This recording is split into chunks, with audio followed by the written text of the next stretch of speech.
All right. Hi, everybody.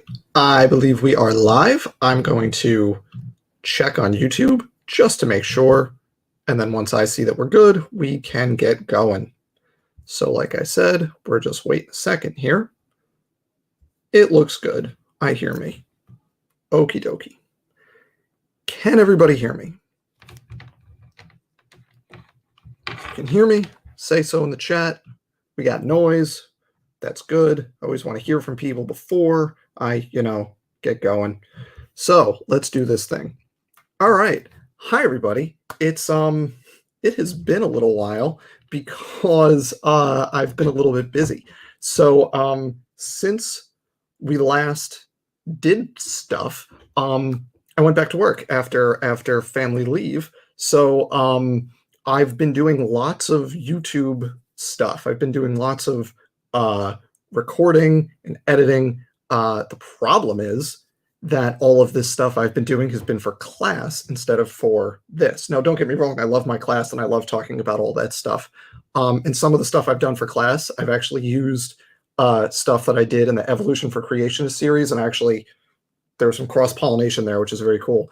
But I've been making 6 to 8 videos per week in the 15 to 30-minute range. They've just all been for class instead of for this. So that's where I've been for, I don't know, like, what's it been, like 2 months? So that's that's why there has been a lack of content since I went back to work after family leave. Not 2 months, maybe a month and a half. It's been a little bit of doldrums here. So what are we doing tonight? This is going to be interesting. So backstory. First of all, if anybody here somehow is listening to me, but you're not already subscribed to Gutsick Gibbon, go do that because she does really great work and has recently done a really excellent series of videos on various creationist claims and creation science claims, including some really good interviews with like experts in particular fields looking at specific claims. So that was going on over the past few weeks to months, and then some creationists have responded to those, most notably the Standing for Truth Brain Trust, who's done a series of videos rebutting some of the videos that Gutsick Gibbon has put out. I've only watched a little bit of it, and from what I've seen, it's the same old stuff without anything new, like adding to the discussion, just repeating the same arguments. But I got a number of comments on various comments of mine and other videos, just all over the place. I got a bunch of different accounts requesting that I respond to a specific 10-minute video, the one you see right there. I know at least one person that asked me to respond to this video is a real person. The rest of the accounts, anywhere from 50% to 90% sure they're alts and pose and such. But you know what? One person asked for my response to this video, that video. So what the heck? Here we are. But to keep things interesting, here's what we are going to do.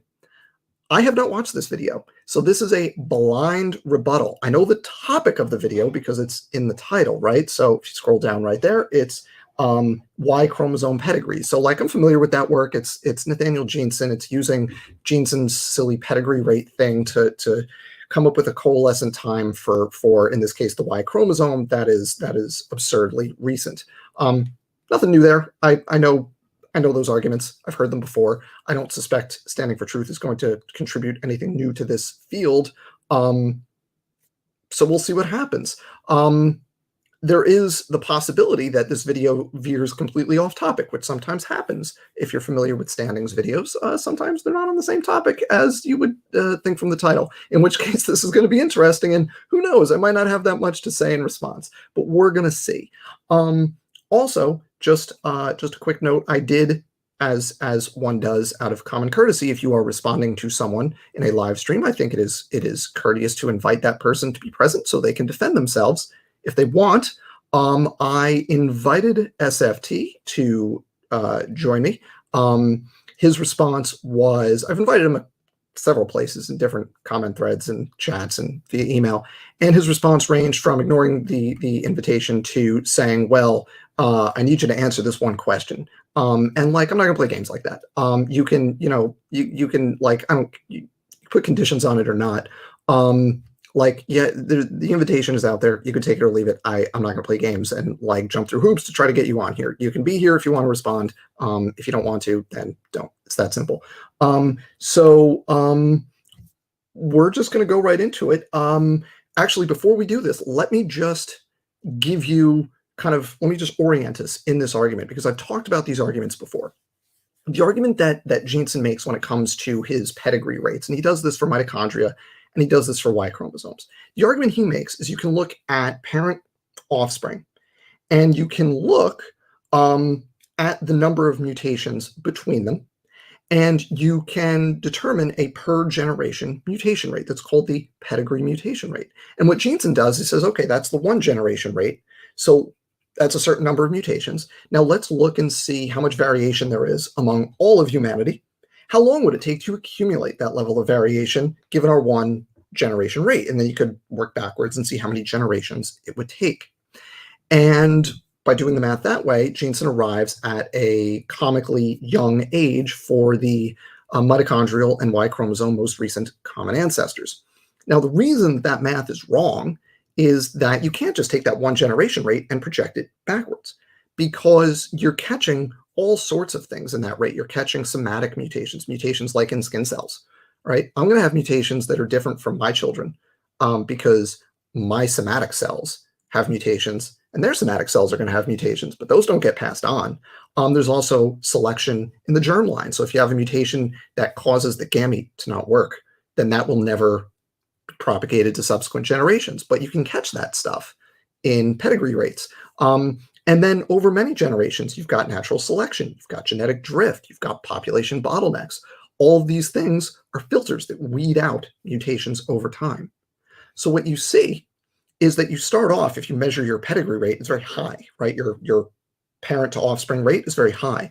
But over generations, that rate decreases and it asymptotically approaches what's called the substitution rate, which is the rate at which new mutations are fixed within the population, right? And that takes many, many, many generations to decline till you get to that rate, right? And when you're doing coalescence analysis over many, many generations, like you're doing for the Y chromosome and the mitochondria, you need to use that substitute, that longer term rate. You're not using the per generation rate because it goes through many steps of filtering, essentially, where you lose mutations that occurred and then they don't propagate, right? So that's why this rate is wrong. So I'm interested to see if there's anything new here that is different from everything we've heard before. I suspect there will not be, but we're going to find out. So I've got this video queued up right to where it gets into the content. And actually, I do need to be listening. It would be good if I could, hear the video. And please let me know. I have it set up that you should all be able to hear the video as well. Just let me know if that's not the case, and we can I can fix things. So I'm also going to play this at 1.5 speed because it's short, but we don't have time for doing this at slow speed. We're going to do this at 1.5. So let's do it. Let's see if there's anything interesting in here. We observe that there are about 50 single nucleotide mutations per. Please let me know if you cannot hear the video. It should be good, but let me know. Generation across 6 billion nucleotides of DNA, which is almost spot on to the evolutionary mutation rate, if a bit too low. To support the young Earth creationist mutation rate, in contrast, we would need to see 5,000 to 10,000 point mutations per generation. This is just far more than we. So this is by the way, this is Guts at Gibbon that is being shown within Standing's video. So this is we're starting with the video that Standing is responding to. Actually observe. Jeanson makes a case, though, that his far faster mutation rate is indeed correct, and he does so by referencing 2 papers that he dubs as the only 2 comprehensive studies on the subject of Y chromosomal mutation rates. Quote, to date, 2 published studies explicitly attempt to obtain the pedigree-based per-generation mutation rate for the Y chromosome. Both studies have reported the results to be consistent with the evolutionary timescale, unquote. Of course. So first thing, just responding to Jeanson right there, this is silly because, again, it's a pedigree rate. You can't use pedigree rates over long periods of time. We've been through this. We don't need to rehash it. Pedigree rates are not appropriate for calculating long-term convergence times. It's just using the wrong tool to do the job. As we discussed earlier, this is simply not the case. The problems with Jeanson's methods of getting a faster mutation rate and thus a shorter timescale are threefold. Firstly, Jeanson's referenced high-quality studies have woefully high error bars. This is due in part to what Dr. Swamidass was discussing earlier with regards to coverage being paramount to a good analysis. Jeanson's papers have pitiful coverage when compared to other studies concerned with pedigrees, meaning Jeanson's own methodology and requirements of no evolutionary assumptions. Scally, for example, in 2016 performed a review that included 11 pedigree papers, all of which were consistent with evolutionary theory and an ancient timescale. Additional reviews have shown that by the time Jeanson released his paper in 2019, there were already countless papers on the Y chromosomal mutation rate, both alone and with the rest of the genome. Second, he forgets to subtract out the error when he computes the rates, which is what gives him that high mutation rate, which in and of itself renders his work on the subject entirely erroneous. The survey said. I do just want to just pause right there. All those problems with Jeanson's work are like correct. Those are valid criticisms of Jeanson's work. He cherry picks his data. He ignores more recent studies. He ignores larger, higher quality data sets because he can't use them the way he wants. And in fact, he exploits those high error bars in other contexts as well, like when, for example, he's calculating generation times. He'll use the big generation time error bar for his calculations and then pick the lowest number on there to get like an average 15-year generation time, which is nuts. So now I think we're getting into the actual SFT part of this. And by the way, if you didn't hear me say this before, I'm doing this at 1.5 speed because like it's too slow if you do it on normal speed. So sorry if that's fast for you. I apologize. Dr. Nathaniel Jeanson goes through 4 Y chromosomal mutation rate studies, 2 of low quality, 2 of high quality. Gutsick-Gibbon links to the same Scally review that Dr. Joshua Swamidass has mentioned in his blog. Hang on, let's go back because I want to see if there's overlap between these papers here. It's Carmen. No, okay, just checking. Scally review that Dr. Joshua Swamidass has mentioned in his blog. It's really laughable, but it's also sad at the same time because when you look up these Scally references, and please do, I've pointed this out numerous times to Gutsick-Gibbon, so let me reiterate it again. You won't find Y chromosome pedigree rates. You find autosomal ones. This is because the Y chromosome is very difficult to sequence. Why isn't Gutsick-Gibbon? And why isn't Dr. Joshua Swamidass aware? So what he's saying is when you sequence the whole genome, what you get out of the Y chromosome is relatively minor compared to that. You don't get good coverage on the Y chromosome. And that's true because the Y chromosome is smaller and it has some unique sequences. That's true. But that doesn't, you can like go into each of the studies and just compare the coverage. How many times do you actually sequence each base? So how confident can you be in the sequence there? He's bringing up a quibble, but like you could just check the coverage and see which ones have higher coverage. And that's trivially easy to do. And then you pick the ones with the best coverage. Of this. I speak of Dr. Joshua Swamidass since this is where she got the argument. The thing is, the Y chromosome, it's full of repetitive and heterochromatic DNA. It also shares similarity with the X chromosome. Check out the paper Posnick, al. 2016 in Nature Genetics. It's 1,000 genomes data. But what they did is they wrote a whole separate paper on the Y chromosome because it's so hard to analyze. What I mean is, there's a reason why so few pedigree-based Y chromosome mutation rate studies exist. Anyone who has studied this issue knows this. And of course, if they were being honest, would acknowledge this.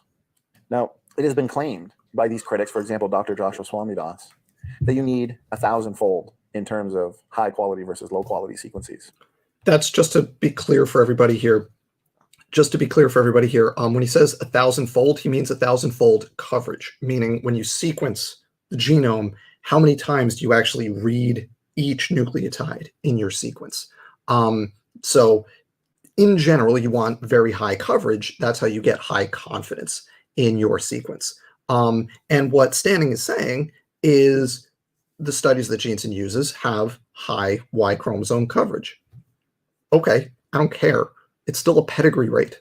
You'll notice he's not responding to the actual objection here, which is that you can't use pedigree rates to calculate long-term rates of evolution or convergence dates when you're looking at different sequences and wondering how long since they diverged from each other.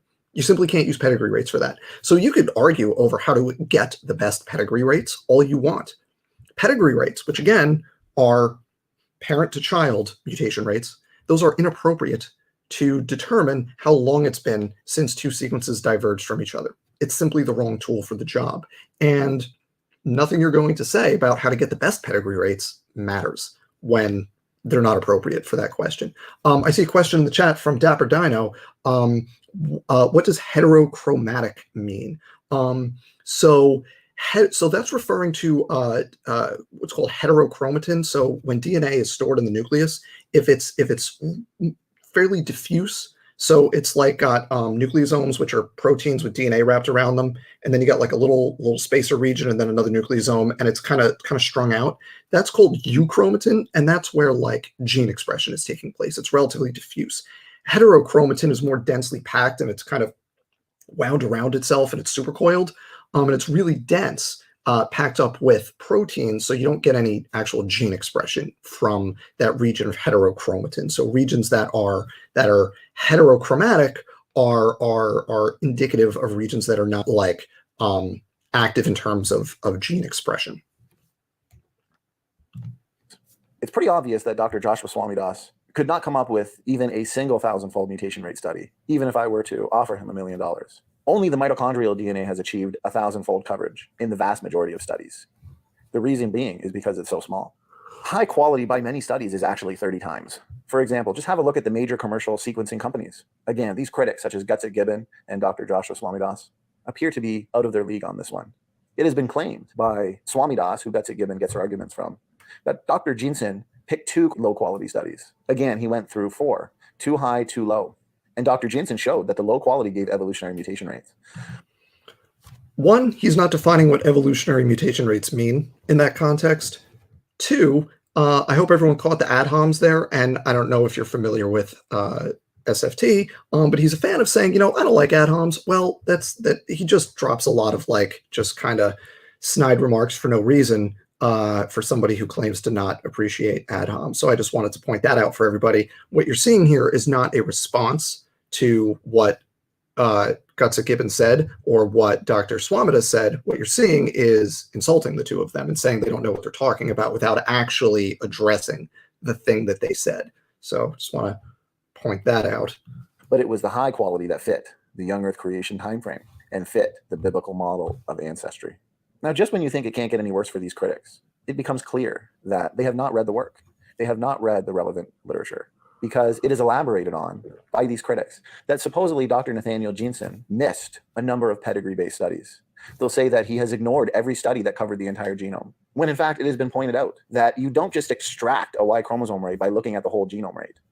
The reason is because of the amount of repetitive and heterochromatic DNA on the Y chromosome. Extracting Y chromosome sequence from a WGS study is labor intensive, of course. Now you'll notice that when these critics, such as Swamidass, you'll notice that when they're discussing the data and utilizing their arguments, Swamidass, for example, never points to the place in these WGS papers that reveals the Y chromosome rate. It's quite apparent that he's never tried to extract the rate himself. Now, if and when he does, he will very quickly find out that it's much harder than it looks. Once again, just again pointing out, we've now gone through it's 7 minutes, but only 6 minutes of it was content, but we still have not addressed the fundamental argument here. It's not even attempting to. He's quibbling about specific papers, but we're not attempting to address the fundamental argument of pedigree rates, whether you're dealing with mitochondria or Y chromosome, which is the pedigree rates indicate a per generation rate of mutations. Most of those mutations are weeded out, most of them fairly quickly, right? They don't persist in the population. And he likes to point to, empirical mutation rates, directly measured mutation rates. We can measure substitution rates, long-term rates. You can do it in human populations. You can do it in experimental populations, whether it's viruses, bacteria, mice, flies. We can measure these rates. And, to make the discussion about pedigree rates is to deliberately, I think at this point it's fair to say, deliberately focus on something that gives you the answer you want, while ignoring the problems with that approach. It's simply not a relevant approach. That's putting aside all the other problems with Jeanson's work, because this is not an expansive takedown of Jeanson's work on this. This is a response to this specific video. But there's cherry picking going on there. Jeanson just ignores other studies that are more recent and that actually get that are incompatible with his desired time frame. Yeah, and also just another quick note, just to say that Swamidass is not familiar with the research on this is just not reasonable at all. The man wrote a book on this, the genealogical Adam and Eve. If you go over to the Peaceful Science forums, which I strongly recommend, is a really nice place for actual scientific discourse on a lot of these issues. You know, Dr. Swamidas knows his stuff on this. He's really, really, really worked through the creationist literature on this. And not only that, but he goes out of his way, more so than almost any person that I've watched or read or engaged with in this evolution creation discussion, more than almost anyone I can think of. Basically, more than anyone I could think of, Dr. Swamidas goes out of his way to give creationists the benefit of the doubt in the context of these discussions. Certainly, he has a lot more patience than I do to assume that people like Jeanson are acting in good faith rather than knowing what they're saying is wrong and saying it anyway. So to say he's unfamiliar with this stuff is just silly. It's not reasonable. It's simply not reasonable. Again, Dr. Jeanson is not ignoring these studies. This is a straw man argument and a misrepresentation. He is going with studies that have actually done a rigorous analysis of the Y chromosome. These critics go through theoretical reasons why people wouldn't look just at the Y chromosome. This is bluffing. Just look at all the published studies that do focus exclusively on the Y chromosome. Just look it up on PubMed. You'll see that these critics, what they do is they shift the focus to the autosomal rates again. They'll claim that it's 50 times less than the Y chromosome rates, as if the two are actually comparable. This is what happens when critics such as Gutsick, Gibbon, and Swamidas attempt to speak authoritatively outside of their field. And finally, his work covers a very pitiful portion of the entire genome, just 0.005% of the mitochondrial DNA or 1.8% being the Y chromosome. Listening to these critics, it has also become quite evident that they still do not understand why us creationists look to the uniparentally inherited DNA as the best way to determine ancestry, as the best way to... I have to pause and laugh there. Why do you only look at the mitochondria and the Y chromosome? Because since they are uniparentally inherited, you have a smaller effective population size. What that means is, in general, you have less variation within a population in those parts of the genome compared to the autosomes, chromosomes 1 through 22, which means you can fudge the data enough to get them to converge at the times you want. But there is no way to get any other part of the genome to converge where you want it. That's why they focus on that. And Jeanson actually, in his book, Replacing Darwin, basically, he doesn't quite say it, but he strongly implies that you can only do this kind of analysis with mitochondria and Y chromosomes. And that is just so wrong. It is comically wrong. You can do it with the rest of the genome. We do it with the rest of the genome. There are specific techniques to deal with recombination so it doesn't bias your results. And if you screw up and you miss the recombination and you use recombination in calculating your results, you know what that does? It makes your results artificially sooner than they would be. So the number you get in an autosome, if you're doing coalescence analysis, if you're doing these same techniques using whatever mutation rate you want to use, the number you get for like the X chromosome, for example, which if I recall, don't quote me on this, I think it's about 500,000 years coalescent time for the X chromosome, most recent common ancestor. So it's longer than the Y chromosome and the mitochondrial DNA. When you do that, if you messed up and you didn't successfully account for recombination, that means that your number is artificially recent. So the challenges associated with doing it for other parts of the genome hurt the creationists, because if you screw up and fail to account for those complications, then your number gets worse for them. So you can do this for other parts of the genome. We do it for other parts of the genome. It's just creationists don't like to, because you don't get the answer you want. You get more variation, takes longer to converge. To differentiate between the models, creation versus evolution. Creationists and evolutionists can both agree that the Y chromosome and the mitochondrial DNA, these DNA compartments being the non-recombining DNA, being the uniparentally inherited DNA, we can agree that the DNA differences are the result of mutations over time. When it comes to the nuclear DNA, creationists invoke created nuclear heterozygosity.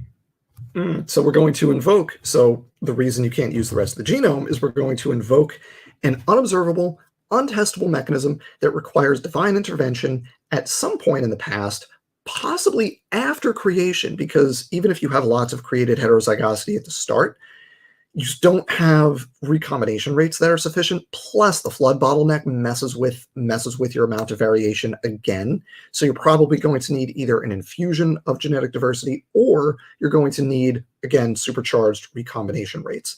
So this created heterozygosity model is absurd, and I have a video on it, and you could find my video on it. I'm so glad he brought it up here. That's great. I've already talked about this. It's a ridiculous idea that is completely incompatible with reality unless you assume lots of unobservable divine interventions, not just at creation, but since creation.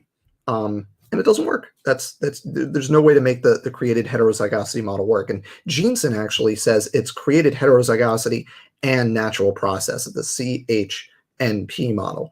And it doesn't, Jeanson in his math, he just hand waves away how that recombination math is supposed to work, because he ignores intragenic and specifically intraexonic recombination. So he's saying you can get lots of variants along a chromosome when the homologous pairs do crossing over. But if you look at the per chromosome recombination rate, it's about 1.2 to 1.4 crossovers per generation. And some of our genes have like 800, 1,000, 1,200 different alleles just for those specific genes. So you would need tons and tons of recombination events within that gene. And repeat that, for every gene on the chromosome. There's just the rate's too low. It doesn't. This silly created heterozygosity hypothesis makes no sense. But that's par for the course when it comes to creation science, which actually makes sense both scientifically and theologically. Didn't plan Evolutionists assume mutations as the source for all DNA variety, as the source for all genetic diversity. These are very different explanations and views on the origin. It's actually not strictly speaking true. We would have, diverged from our ancestors with a lot of diversity. We didn't start with no diversity in the ancestral humans 200,000 to 300,000 years ago. Let's just be clear about that. This is not the case. That lineage would have had plenty of diversity in it. So, yeah. Of genetic diversity. This is why the uniparentally inherited DNA compartments like the Y chromosome and the mitochondrial DNA is the best way to answer this question of ancestry. The nuclear DNA can get rather messy, while the Y chromosome and mitochondrial DNA are a lot more stable, a lot less messy. I'm sorry, are they more stable or do they have more mutations? Because those are opposites standing. If they are more stable and therefore we're able to track them easier, that would imply that they have fewer mutations. The point, though, is that they have a faster mutation rate and they don't recombine, so we can actually track them over many generations. So that was a contradiction. Okay. Creationists are putting the challenge to the evolutionists. Creationists are the ones making testable predictions. Oh, that's it. That's the end. Now it just goes into their little closing montage. Okay, that's the end. So the last thing there was creationists are making testable predictions. Okay, great.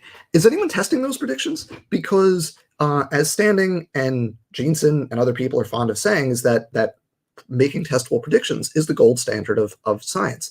That is wrong. Making testable predictions is not the gold standard.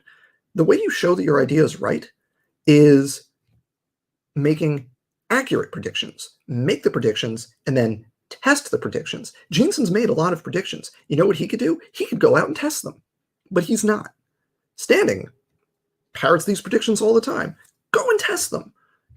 If you want to play act doing science, actually test your predictions. The last that's it, everybody. I was expecting more content than that. The last note I'll just make here is that what you see in here is something that Standing does, and not just Standing, but a lot of creationists will do this, is they will pick out specific papers that are related to a topic, and they'll make the issue about those specific papers. So Jeanson cited these 4 papers. Let's argue about those 4 papers. When the issue is not those 4 papers, you could cite, Joe Schmo, 1978 and Rando McRandom scientist from 2015, and that, those papers, fine, whatever those techniques are. If the techniques are not relevant to the question you're attempting to answer, then it doesn't matter how good or bad those papers are. And that's something that creationists do all the time. I agree, that was rather dull. And to my audience, and I appreciate all of you being here, to everyone who was expecting fireworks and was expecting something I was personally, for all the people that were like, you should respond to this video, I was thinking there was going to be something new there and something exciting and like, oh, maybe an argument I had never heard before. But that is obviously not the case. There was nothing new or unique there. It was just repeating what, remember, Standing's video was a response to Gutsick Gibbon talking to Dr. Swamidas, and what Standing reiterated was essentially the stuff that they were responding to in the first place. But the points he was making about it was just not, I'm trying to think of an analogy. It's like if you're saying 2 + 2 = 5 and then quibbling over like how nicely you drew the 5. It's like, no, I drew the 5 really well. It's really precise. All the, it's a perfectly drawn 5. Like, yes, but it's still wrong, right? That's what this was. So there you go. That's it, everybody. I wish I had more, like, there was not like, I was expecting pizzazz and I didn't get pizzazz, and I apologize. So there you go. That's my live blind response to Standing's response, rebuttal. I don't know what he calls it, to that part of the Gutsick Gibbon and Dr. Joshua Swamidas interview. It was completely irrelevant to the broader problems for those Y chromosome pedigree calculations, which again is that pedigree analysis is not useful when it comes to calculating long-term rates of evolution and long-term coalescent times. So like, it's just you're arguing over something that is not relevant. And that is often the case when it comes to this kind of stuff. So as always, if you enjoyed this, please hit the like button. How many people have liked this? How many people? This is the part where I just like try to get people to, do stuff. So yeah, I see 17 likes, but 23 people here. Like this video, people, come on. Or if you didn't like it, whatever, give me a thumbs down. That's fine too. If you don't already sub to me, I don't know what you're doing here. If you don't already sub to me, but give me a sub if you don't already. And also, like I said at the top, give Gutsick Gibbon a sub if you have not already done that. Somebody mentioned, I think, that she's up to almost 5,000 subscribers, which, like, heck yeah. So let's not that the 20 people here are gonna put her over the top, but like, everyone counts. So thanks, everybody. I'm going to sign off. I hope that was, at the very least, we'll call that mildly entertaining as an exercise. And maybe you feel just a little bit better prepared to handle these arguments if you see them in the future.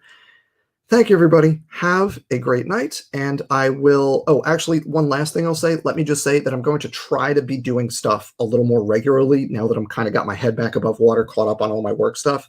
It's still a lot week to week, but I'll try to, maybe like Wednesday night will be kind of a slot where I do live stuff, or I'll try to get out a creation myth or something each week. No promises, but I'm going to try to, now that I'm kind of back, I'll try to be a little more regular with the schedule. So thank you all for being here and watching. I appreciate you all. Have a great night, everybody, and remember to stay safe.